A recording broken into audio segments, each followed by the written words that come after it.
Dear friends, ये video हम marine cargo insurance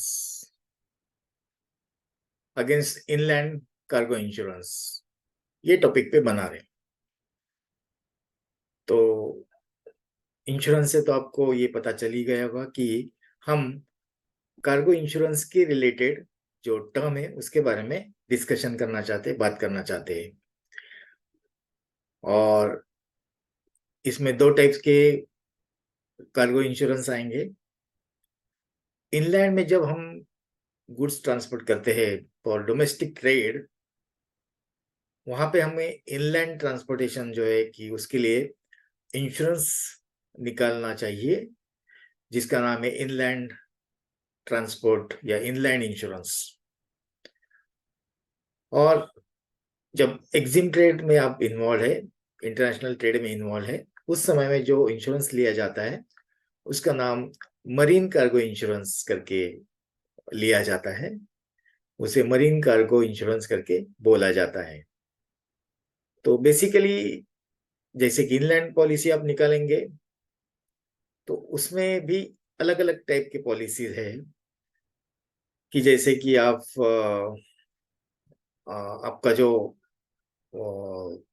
value of goods है इनलैंड में, जो भी इंश्योरेंस कंपनी कवर करती है, उसमें बहुत सारी इंश्योरेंस कंपनीज है, बजाज अलायंस, इक्को Tokyo, four national insurance companies, ICICI general, इस तरह के बहुत सारे इंश्योरेंस कंपनीज है जो भी कवर करते हैं। वो 110% of the FOB, 110% of the value of the goods, invoice value of the goods, इतना कवर करती है वो।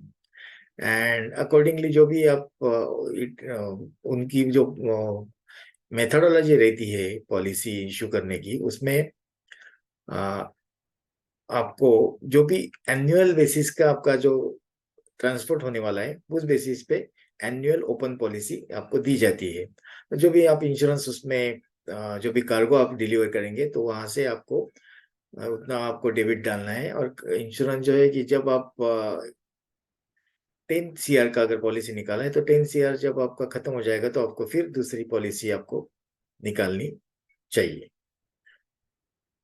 तो ये हो गया कि इनलैंड इंश्योरेंस का।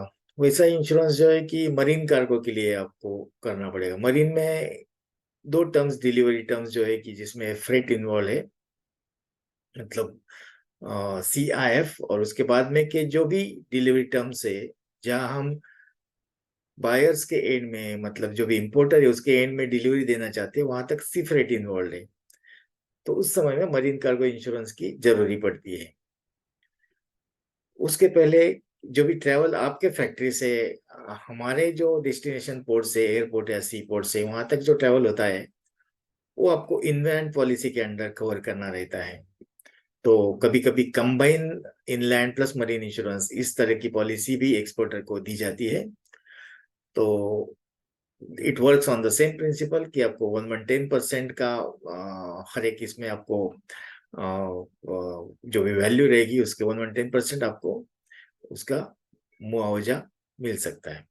तो जो भी उसमें दो तरह के ये रहते हैं कि जब भी आप इंश्योरेंस पॉलिसी, इस तरह की ओपन पॉलिसी जो निकालते हैं, उस समय में हर समय में आपको सर्टिफिकेट ऑफ इंश्योरेंस रिलीज किया जाता है। सर्टिफिकेट ऑफ इंश्योरेंस रिलीज किया जाता है मतलब आपकी सपोज 4 CR की पॉलिसीज है या 5 CR की पॉलिसीज है, तो जितनी शिपिंग बिल की या जितनी इनवाइस वैल्यू है आपकी कमर्शियल इनवाइस की, उससे 110% के सर्टिफिकेट ऑफ इंश्योरेंस आपको बार बार इशू किया जाता है। तो साल में जो भी आपका 10 मतलब 90% आने के समय में आपका मैक्सिमम वैल्यू खत्म होने का होता है, फिर आपको नई पॉलिसी निकालने की जरूरी पड़ती है। तो ये सारे जो इंश्योरेंस, कार्गो इंश्योरेंस हमें क्यों करना पड़ता है दोस्तों? क्योंकि बहुत सारे रीजंस है कि इंलैंड में हमें, जैसे कि इनलैंड में हमें कार्गो हमारे फैक्ट्री से वहाँ पोर्ट तक भेजना है, तो वहाँ कार्गो डैमेज हो सकता है।